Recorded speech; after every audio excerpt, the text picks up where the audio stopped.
Action! Bonjour.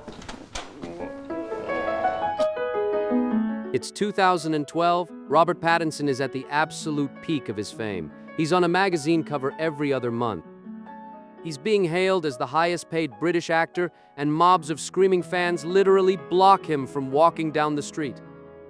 At 23, people are already calling him the new DiCaprio, placing him right up there with Hollywood's elite. It looks like he's got it made. His career has exploded, and every door is wide open. But here's the kicker. Nobody actually takes him seriously to Hollywood producers. He's just another pretty face for the next teen melodrama. A serious acting career? Forget about it. The Pattinson paradox is that the role of Edward Cullen, which gave him global fame, almost destroyed his entire career.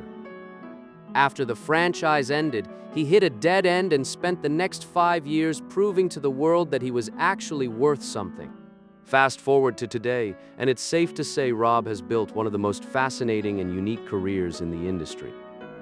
There's a good chance that in the coming years he'll become one of the highest-paid actors in the world, thanks to working with Nolan, a potential spot in Dune 3, and The Batman Part 2, God willing. That movie actually comes out. But how did just one specific role help Pattinson shed the stigma of that guy from Twilight and pull off a career pivot that Daniel Radcliffe, Elijah Wood, Jonah Hill, and many other actors trapped in a single image couldn't quite master? How did he single-handedly reinvent himself in one movie, launch the Safdie Brothers' career, and pave the way for the success of Uncut Gems? And why was Good Time one of the hardest challenges of his life? Growing up, Rob was a shy kid whose only real obsession was music. That was always his priority. Acting was just a plan B for the longest time, and there was a reason for that. Back in school, teachers told him straight up that he'd never be an actor. They even talked him out of joining the drama club, so he didn't come to acting naturally. When he was 12, his mom helped him get a modeling contract just so he could earn some cash and build a little confidence. A couple of years later, his dad, noticing Rob's interest in the arts and his crippling shyness, signed him up for a local theater troupe. But his acting journey started with hurdles. He was too shy for lead roles and was basically the only kid not in the school drama club. Although theater eventually helped him open up, he always felt like he was lagging behind everyone else. At 17, he finally snagged a small part in a real Hollywood movie. But even then, bad luck struck. He was completely cut from the final version. He only found out at the premiere after inviting his whole family. That was a massive blow, but it actually worked out in his favor. The casting director felt so guilty that she invited him to another project. That's how Robert ended up playing Cedric Diggory in the 4th Harry Potter. That role put him on the Hollywood map. But even then, he thought it was just dumb luck. Everything changed with the casting for Twilight, which, as these stories usually go, Rob stumbled into almost by accident. Even then, the odds were stacked against him. The second the casting news dropped, book fans unleashed a tsunami of hate. Thousands of angry comments, dozens of petitions, and endless complaints sent to the studio. It wasn't until the trailers dropped that the tide began to turn, and well, you know the rest. After the first movie dropped, Robert Pattinson became an overnight sensation. Fans and paparazzi hunted him 24/7, and his face was plastered on bedroom walls of millions of teenagers. But despite the fame and the money, his life quickly turned into a living hell. This was just the start. Rob didn't know the worst was yet to come. Since the beginning, Pattinson had always been underestimated. In school, in theater, at auditions, even by fans. He constantly had to prove he was capable of more. With Twilight, it seemed like he made it. Fame, fans, massive paychecks. But Robert didn't plan on stopping there. Twilight was a lucky break he hadn't counted on, a stepping stone, definitely not the summit. But the press and Hollywood suits saw it differently. When Robert wanted to move on, he hit a wall.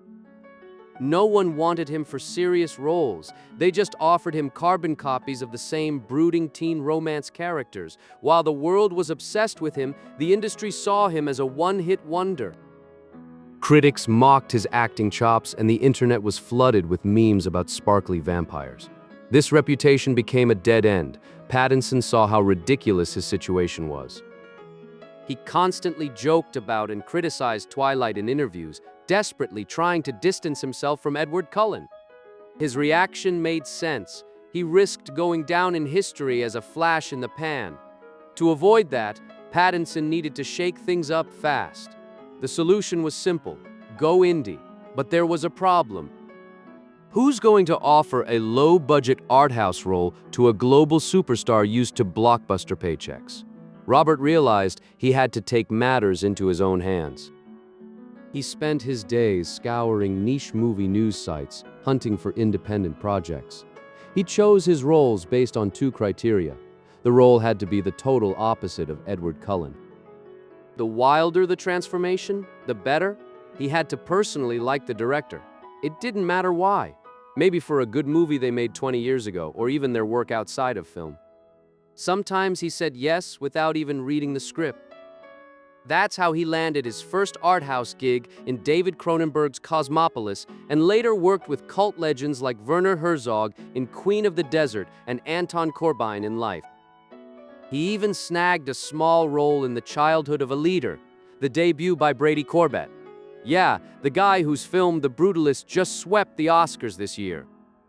But in my opinion, only two roles really helped him shock the audience with his range: the clumsy criminal Ray in the gritty neo-western The Rover, and Corporal Henry Costin in the slow burn but beautifully shot The Lost City of Z. Year after year, Pattinson proved he was a true cinephile, willing to ditch lead roles and big checks at the height of his fame just to play weird characters and shatter the stereotypes about his acting. There was just one catch: nobody watched these movies. Every new film Pattinson did got low box office numbers or bombed completely. His efforts were noticed by a tiny circle of critics, festival goers, and die-hard film nerds. While Rob proved he was a versatile actor, the general public didn't notice, and studio execs just saw box office poison. Now, on top of the Twilight guy label, he risked a new brand: failed art house actor. He had a choice: keep doing invisible roles while his fame faded, or find that one project that could destroy the stereotypes once and for all and launch him into the big leagues. And he found it. But to pull it off, he had to go all in on perhaps the hardest quest of his life. While doom-scrolling movie sites, Robert stumbled upon a still image: a girl with messy hair, bathed in neon pink light. No info on the project, other than it was a new film by the Safdie Brothers. That was enough to hook him. At first, he thought they were some European art house directors, but his agent told him Josh and Benny Safdie were actually from New York. So Pattinson did something rare for an A-lister. He cold emailed the directors himself. At that time, the Safdie brothers had been trying to get Uncut Gems off the ground for 5 years, but couldn't find funding. When they got Pattinson's email, they thought it was a prank. They knew him as the teen idol and couldn't believe he knew their work. The Safdie brothers are a whole other topic, which I'll definitely cover in another video. But their style is a mix of street realism, jagged editing, and intense plots that border on documentary. When they met Pattinson, they had zero Hollywood clout. They made movies for pennies, pulling stories from their own lives or literally off the street. With Pattinson, they finally had a shot at a real budget and press attention. Think about it. How often does a massive star cut their fee to work with unknown directors just for the art? The Safdies immediately started figuring out how to fit Robert into Uncut Gems, but it didn't work. Robert didn't fit the vibe of a Jewish jewelry dealer in the Diamond District. They had to write a new story from scratch, specifically for him. That script became the crime drama Good Time. The idea came from headlines about bank robbers, movies like Scorsese's After Hours, and the TV show Cops. But the real spark came from Buddy Duress, who ended up playing the criminal Ray. In real life, Buddy had been in and out of jail since the early 2000s. While he was locked up, the Safdies asked him to keep a prison journal. That material helped build the backstory for every character. Pattinson was finally in the right place. Talented directors with a unique style, a script rooted in reality, and a totally atypical role, but there was a massive problem that could have shut down production instantly.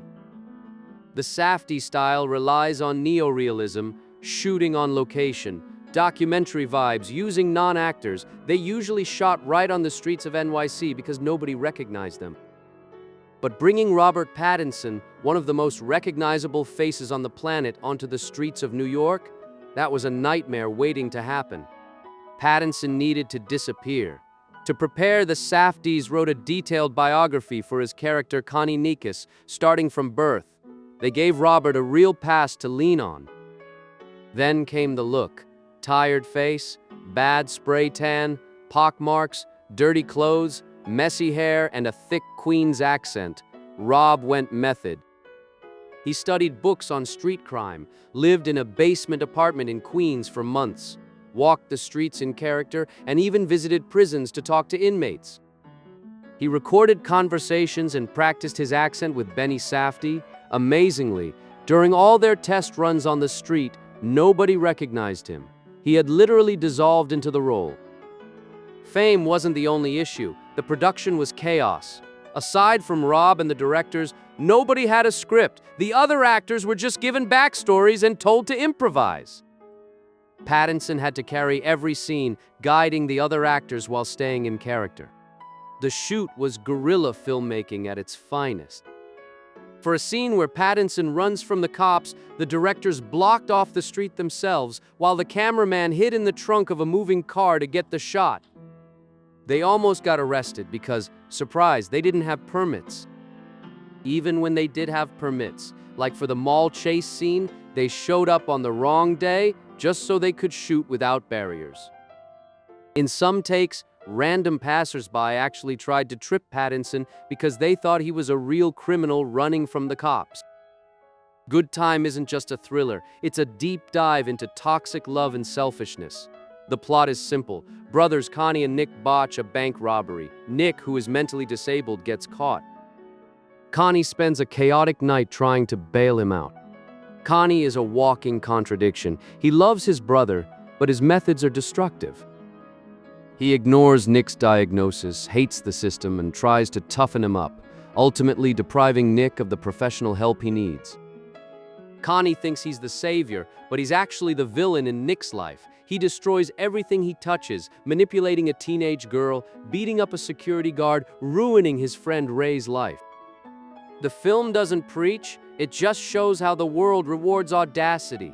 In the park scene, Connie beats a black security guard and steals his uniform. When the cops arrive, they assume Connie is the good guy and arrest the innocent guard. It's a brutal commentary on how society runs on stereotypes. The tragedy hits in the finale. After an adrenaline-fueled night, Connie is arrested. A long close-up plays, and we see Connie realize he's lost. Cut to Nick in group therapy. When asked if he's ever been blamed for something he didn't do, Nick steps forward. The irony of the title, Good Time, refers to a prison term for a reduced sentence due to good behavior. By getting arrested, Connie inadvertently did the one good thing for Nick. He removed himself from Nick's life, finally giving his brother a chance at real help. Good Time received a standing ovation at Cannes. Critics were shocked. The sparkly vampire jokes vanished, replaced by headlines comparing him to a young De Niro in Mean Streets. Suddenly, the big studios came calling again. The success also launched the Safdie Brothers into the stratosphere. A24 gave them 10x the budget for Uncut Gems, and Martin Scorsese signed on as a producer. And Robert, well, you know the rest. The Lighthouse with Robert Eggers, Nolan's Tenet, The Batman, Bong Joon-ho's Mickey 17. His journey is proof that talent and grit can erase any label. It's a story about staying true to your vision. Real freedom is the ability to choose your own path, regardless of what the world expects of you. Robert Pattinson forged that path himself, and now he's finally having a good time.